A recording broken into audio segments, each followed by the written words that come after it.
Thomas Miller stood at the edge of the small lake behind his property, fishing rod in hand, watching the morning sun dance across the rippling water. This peaceful ritual had been his salvation since moving to Lake Serenity Estates 6 months ago. At 52, after decades of corporate grind in the city, he cashed out his retirement early and purchased what he thought would be his forever home, a modest 3-bedroom overlooking the community's crown jewel, a 15-acre spring-fed lake. The water glinted invitingly as Thomas cast his line, the familiar whir of the reel providing its own form of meditation. This morning ritual, coffee at dawn, followed by an hour of fishing, had become sacred to him.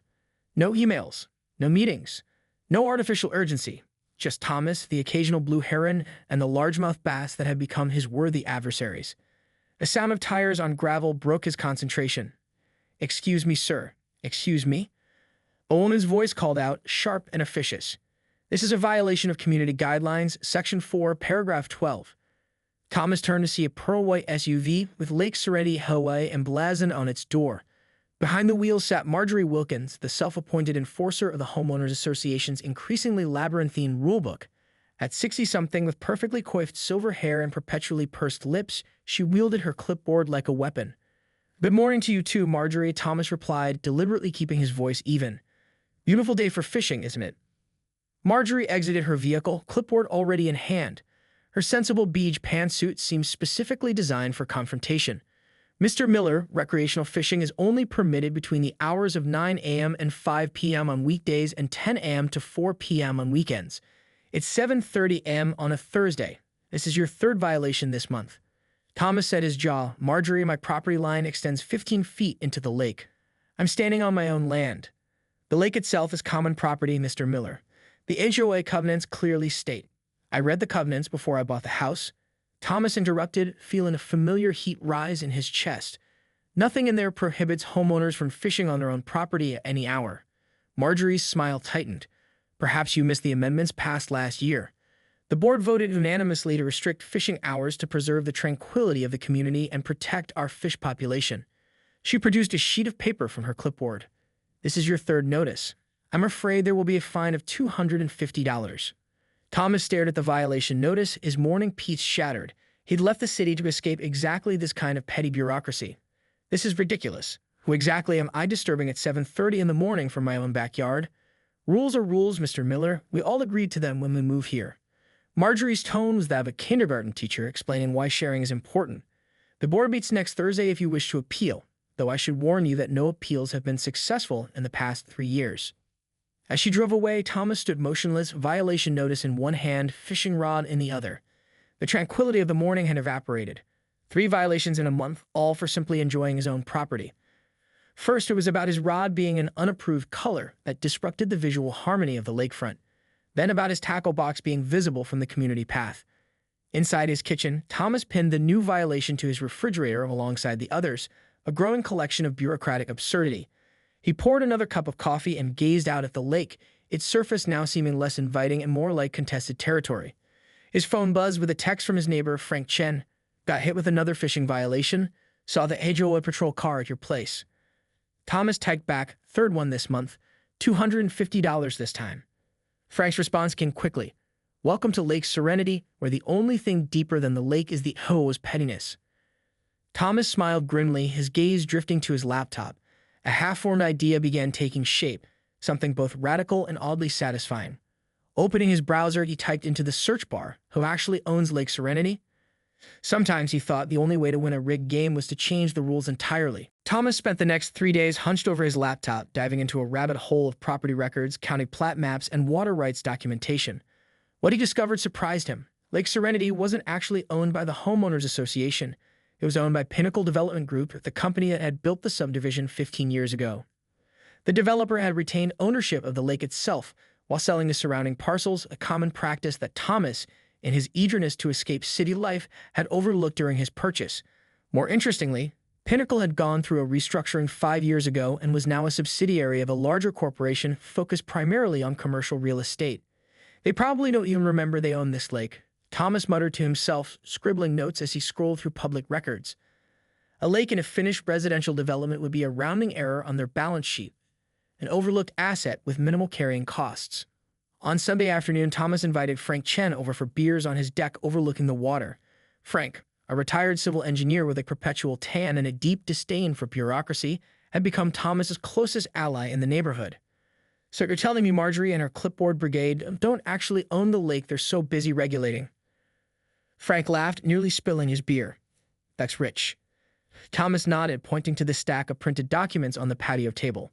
"The HOA has an easement agreement with Pinnacle that allows them to establish reasonable community guidelines for the lake's use. But here's the kicker. The easement agreement expires in 3 months and requires renewal." Frank whistled. "So what's your play here? Going to challenge the HOA's authority at the next meeting?" Thomas took a long pull from his beer, his eyes fixed on the glimmering surface of Lake Serenity. "I'm thinking bigger. Much bigger." Monday morning found Thomas in his seldom-used suit sitting in the reception area of Meridian Partners, a commercial real estate broker he worked with during his corporate days. Janet Meridian, a sharp-dressed woman in her 40s with an even sharper business sense, greeted him with genuine surprise. "Thomas Miller, I heard you retired to some lakeside paradise. Don't tell me you're bored already?" Thomas smiled. "Not bored. Just entrepreneurial. I need your help with an acquisition."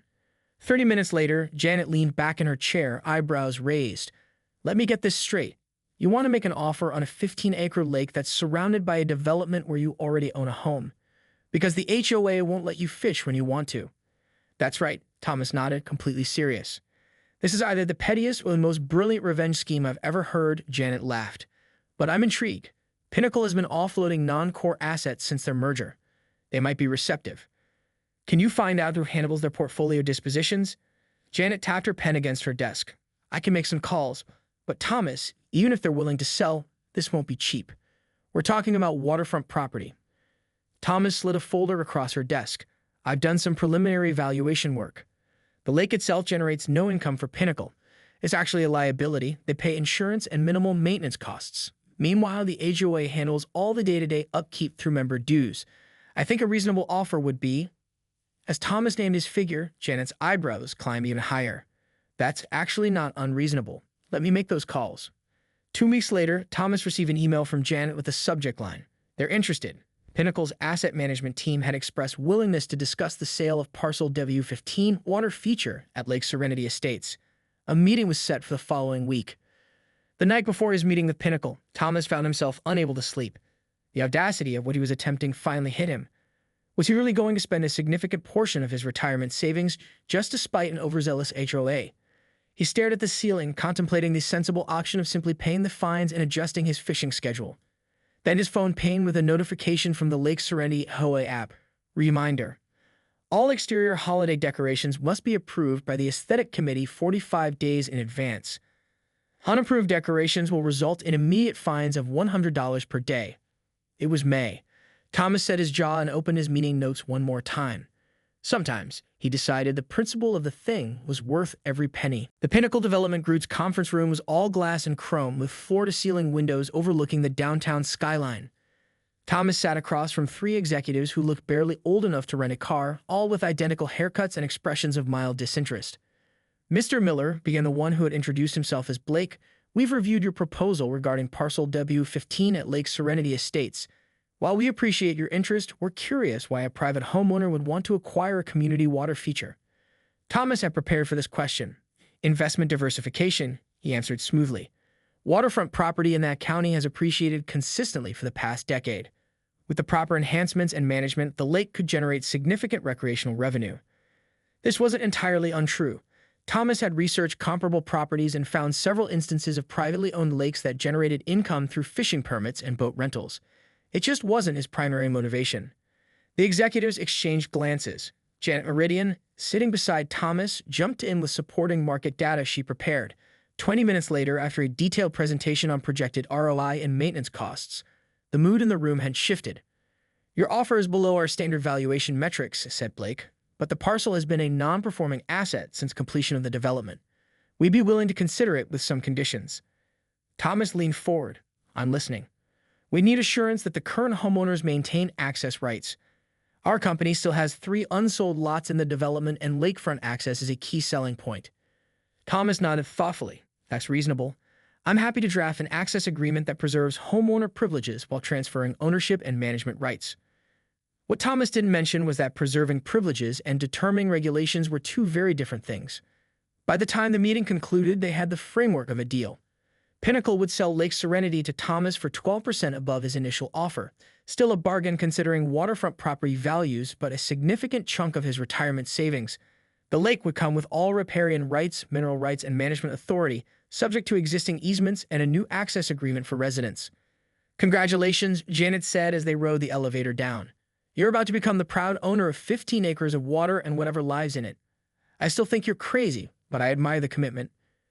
Thomas smiled. Sometimes sanity is overrated.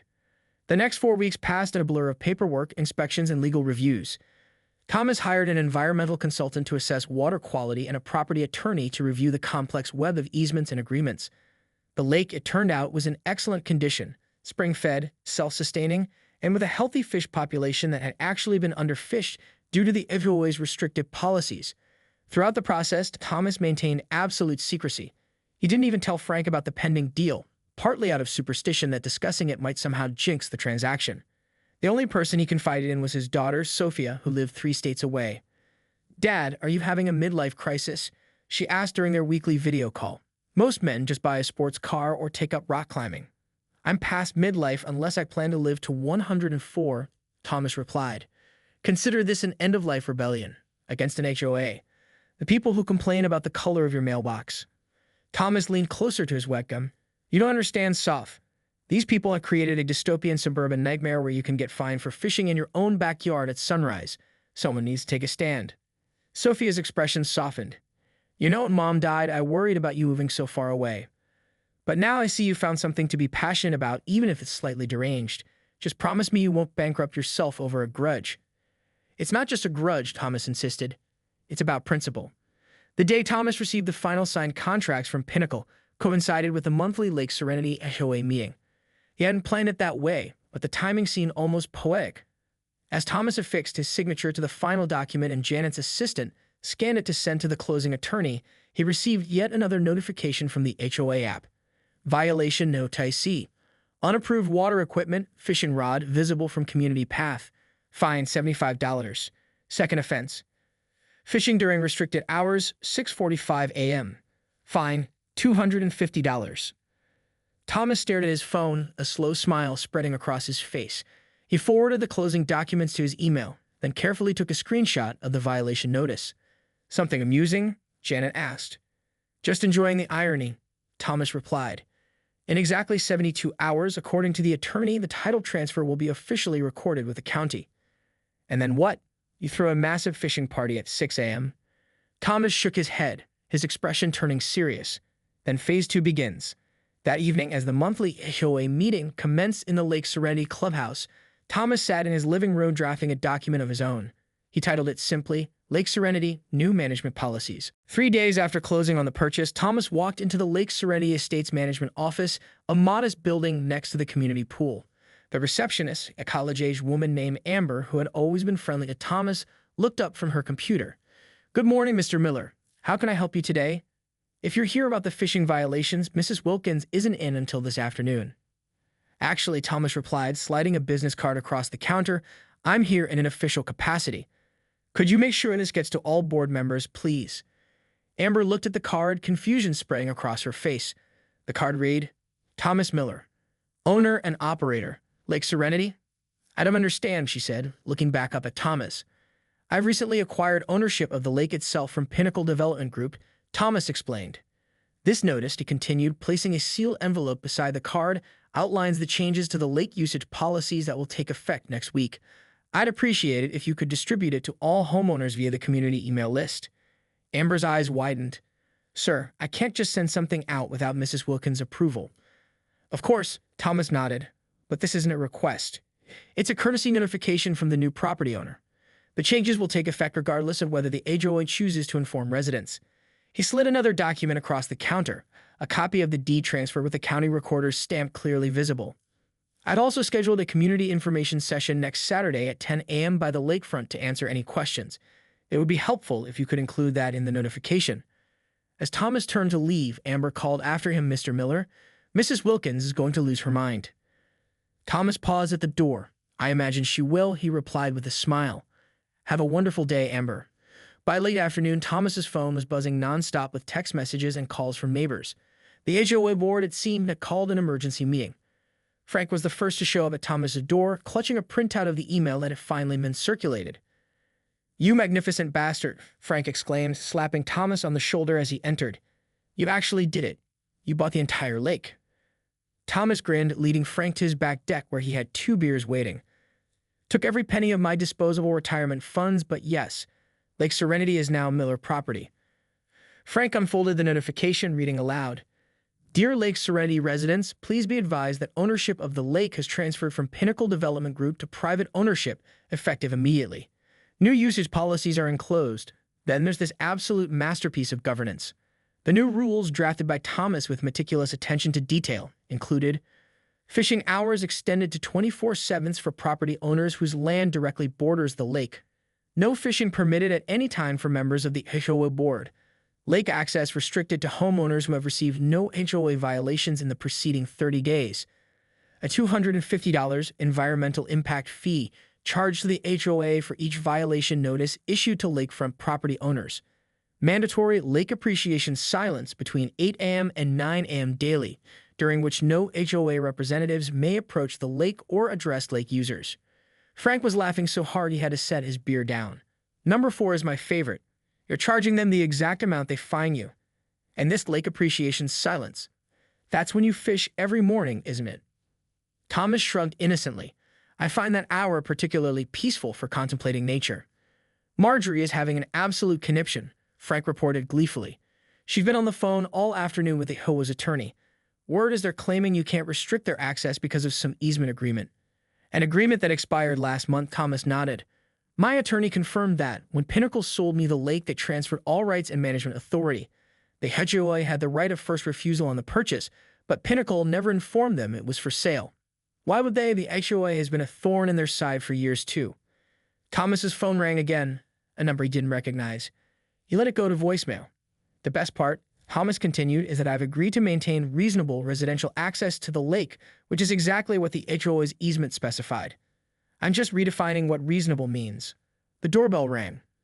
Thomas opened it to find Marjorie Wilkins standing on his porch, flanked by 2 other HOA board members. Her face was flushed, and she clutched her clipboard so tightly her knuckles were white. "Mr. Miller," she began, her voice tight with barely controlled fury, "we need to discuss this. Prank, you're attempting to pull on our community." Thomas leaned against the doorframe. "It's no prank, Mrs. Wilkins. I've purchased the lake, and as the legal owner, I'm establishing usage policies that reflect my vision for the property." "This is outrageous," she sputtered. "You can't just change the rules that our community has established over 15 years. "Actually," Thomas replied calmly, "that's exactly what I can do. The HOA never owned the lake. You merely had a management agreement with Pinnacle that expired last month. I'd be happy to show you the deed and transfer documents." "We'll challenge this in court," threatened one of the other board members, a thin man with a perpetual scowl whom Thomas recognized as the HOA treasurer. "You're welcome to try," Thomas nodded. "My attorney assures me my position is legally sound. In the meantime, I'll be fishing at sunrise tomorrow. I'd advise against issuing any more violation notices. The environmental impact fees could add up quickly." As Marjorie opened her mouth to respond, Thomas added, "I'm hosting an information session on Saturday for all homeowners. You're welcome to attend, though as board members, you'll need to remain at least 50 feet from the shoreline as specified in the new regulations." Marjorie's face went from red to purple. Without another word, she turned and stormed back to her car, the other board members trailing behind. Frank, who had been listening from just inside the door, raised his beer in salute. Let the games begin. By Saturday morning, Lake Serenity Estates was in an uproar. The news of Thomas' purchase had spread through the community like wildfire, dividing residents into 3 distinct camps: those who supported his rebellion against the increasingly restrictive HOA, those who feared what private ownership of the lake might mean for their property values, and those loyal to Marjorie and the board who viewed Thomas as a dangerous road element. Thomas arrived at the lakefront gazebo 30 minutes before the scheduled meeting time to set up. He prepared handouts detailing the new policies and brought coffee and donuts, a small gesture of goodwill. Frank helped him arrange folding chairs in a semicircle facing the lake. "You've got quite the turnout coming," Frank observed, nodding toward the paths where residents were already making their way toward the gazebo. "I'd say 2/3 of the community at least." "Good," Thomas replied. "I want to be transparent about my intentions. This isn't about being a tyrant. It's about restoring balance. As residents gathered, Thomas noted with some satisfaction that the board members had stationed themselves exactly 50 feet from the shore, measuring the distance with a tape measure. Marjorie stood with her arms crossed, her expression thunderous. At precisely 10 a.m., Thomas stood and addressed the crowd. "Thank you all for coming. As you know, I've recently acquired ownership of Lake Serenity from Pinnacle Development Group. I'd like to clarify a few things about what this means for our community." Thomas outlined the legal aspects of the purchase first, the deed transfer, the expiration of the previous management agreement, and the maintenance responsibilities he was assuming. He emphasized that residents would still have access to the lake for recreation, swimming, and non-motorized boating, just as before. The primary changes, he continued, involved the regulatory structure. For too long, our HOA has implemented increasingly restrictive policies that have diminished rather than enhanced our enjoyment of this natural resource. A murmur ran through the crowd. Thomas held up a stack of papers. "I have here 17 violation notices that were issued to lakefront property owners in the past 6 months. 6 for fishing during unauthorized hours.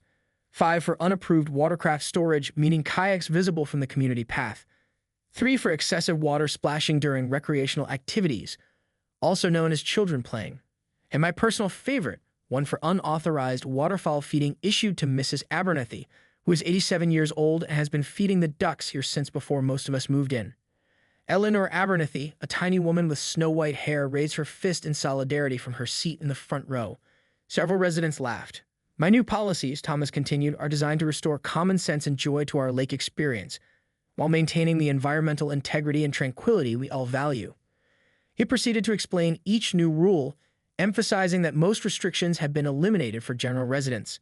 The only significant new limitations applied specifically to HOA board members who had been responsible for the excessive regulation. From the crowd's edge, Marjorie called out, "This is discriminatory and illegal. The board members are residents too." Thomas nodded. "Yes, you are residents. Residents who've abused your regulatory authority. Consider this a cooling-off period.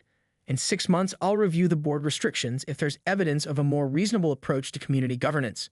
As questions poured in, Thomas addressed each one calmly and directly. To concerns about property values, he pointed out that a more accessible lake with fewer restrictions would likely increase, not decrease, the desirability of Lake Serenity homes. To worries about overcrowding, he noted that his policies still limited access to homeowners and their guests, just as before. One woman raised her hand. "What about the fishing hours? Some of us do enjoy the quiet mornings without anglers casting near our properties." "A fair point," Thomas acknowledged. "I've designated quiet zones near homes where residents have expressed this preference. I'm happy to add yours to that list." As the meeting progressed, Thomas could see the mood shifting. Many residents who had arrived anxious were now nodding in agreement. A few were even smiling. Toward the end, a man Thomas didn't recognize stood up. "I've lived here for 12 years and I stopped using the lake 5 years ago because of all the rules. Just wasn't worth the hassle anymore. Mr. Miller, I just want to say thank you. I might actually dust off my fishing gear again." Scattered applause followed this statement, growing into a more substantial ovation. Thomas noticed several board members shuffling uncomfortably at their measured distance. As the meeting concluded, residents lined up to speak with Thomas personally. Some offered suggestions for the policies, which he noted carefully. Others had simply wanted to express support or ask specific questions about their lakefront access. Eleanor Abernethy waited until most had left before approaching Thomas. She patted his arm with a gnarled hand. "You know, young man, my late husband helped design this lake back when this was all just plans on paper. He'd be tickled pink to see someone standing up to those clipboard tyrants. The ducks, and I thank you." As Thomas packed up his materials, Frank helped fold the chairs. "I call that a success," Frank observed. "About 80% support by my count, which is practically unanimous in HOA politics." Thomas nodded, watching as Marjorie huddled with the remaining board members across the lawn. "It's not over yet," he said quietly. "They'll try something. People don't give up power easily." Frank followed his gaze. "What do you think they'll do?" "If I were them, I'd start with an attempt to invalidate the sale through legal channels. When that fails, they'll try to amend the HOA bylaws to somehow restrict my authority. And when that doesn't work," Thomas shrugged, "they'll get creative." "And you'll be ready," Frank said, not as a question. Thomas smiled, his eyes on the lake where a great blue heron had just landed at the water's edge. "I bought a lake to go fishing in peace, Frank. I'm the definition of patience." That evening, as sunset painted the water in shades of gold and crimson, Thomas sat on his dock with his fishing rod, something he hadn't done in the evening since moving in.